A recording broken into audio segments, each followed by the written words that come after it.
Oftentimes, when I chat with folks, they're frustrated because they know what to do, but making it happen feels impossible. They just can't seem to find their motivation. If you press play on this video, maybe you feel the same. You're struggling with motivation. I'm so glad you're here. Hey, I'm body positive health and fitness coach Gillian Goerzen, and today I want to explore motivation with a slightly different lens, one I've borrowed from psychology. A few years ago, I started reflecting on health and specifically motivation to engage in health habits through the lens of Maslow's famous hierarchy of needs. Maslow was a psychologist, and this theory of human motivation usually persists today. It's not without its controversies, but in general, it's agreed to. Here's what it looks like. If you're not familiar, it's really a way of viewing our needs as a human in the frame of a pyramid or hierarchy. At the very bottom, we have our physiologic needs. These are basic human needs like air, food, water, sleep, clothing, reproduction. Then we have safety, our needs for personal safety, employment, health, and stability. Then we have love and belonging, friendship, intimacy, family, inclusion, a sense of connection. And then esteem for both yourself and others. So that's going to include self-esteem, but also power, recognition, and prestige. Then we have self-actualization. And this is the realization of growth and potential, or seeking personal growth and kind of peak experiences. Maslow characterized the bottom four layers as deficiency needs and the very top as growth need. Essentially, we notice the bottom four layers and if they're in a deficit, and we're motivated to achieve them if we don't feel we have enough of them. And then self-actualization is growth need because it comes from our desire to grow as a person. He also believed that generally speaking, the lower needs on the hierarchy tend to need to be met in order to achieve the higher levels. But it's not actually that simplistic. That's a lot of the controversy out there. And the hierarchy, in relating to most things about humans is actually more fluid. But it makes the point. How does this now relate to our health habits? Well, I'm so glad you asked. What I came to realize is that most folks were approaching their health from the very top of the pyramid, from either esteem or self-actualization, oftentimes with many of their foundation needs not being met.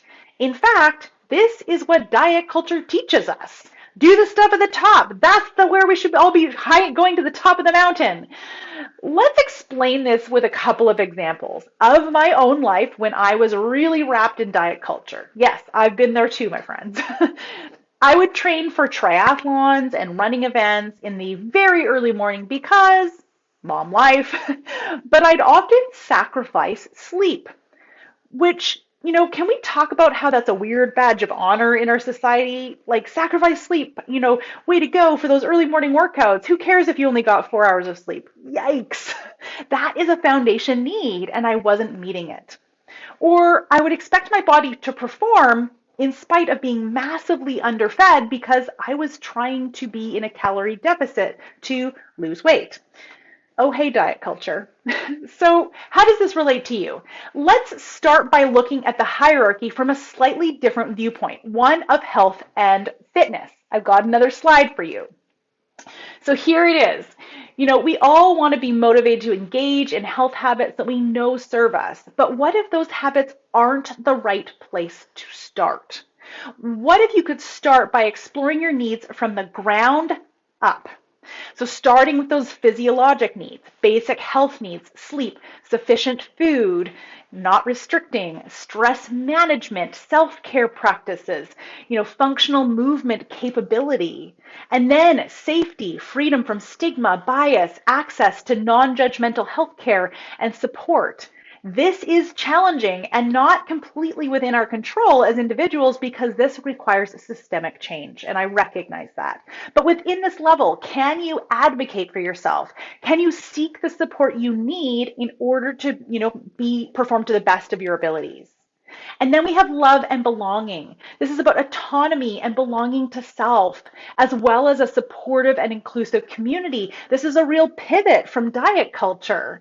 You know, Brené Brown talks about the difference between fitting in and belonging as the difference between being like everyone else, diet culture, and being cool with who you are as a person, right? Body positivity, landing in self-acceptance, self-appreciation. Then we have esteem. That's confidence in the development and practice of a unique definition of health that's only going to matter for you. This is the development of body trust and attunement to and respect for what we hear. So when my body says I'm hungry, even though diet culture says I shouldn't eat right now, I'm going to listen to my body because she's hungry. Then self-actualization. And this is the optimization of health habits and practices for the benefit of performance and vitality. So, again, this is going to be unique to you. What does vitality mean to you as an individual? How do we practice it within the frame of body, mind, and spirit as a whole? If you're curious about this idea and want to learn more and dive a little deeper, I've got a blog linked in the video description with more on this idea, as well as some questions to help you explore and identify your needs within this frame.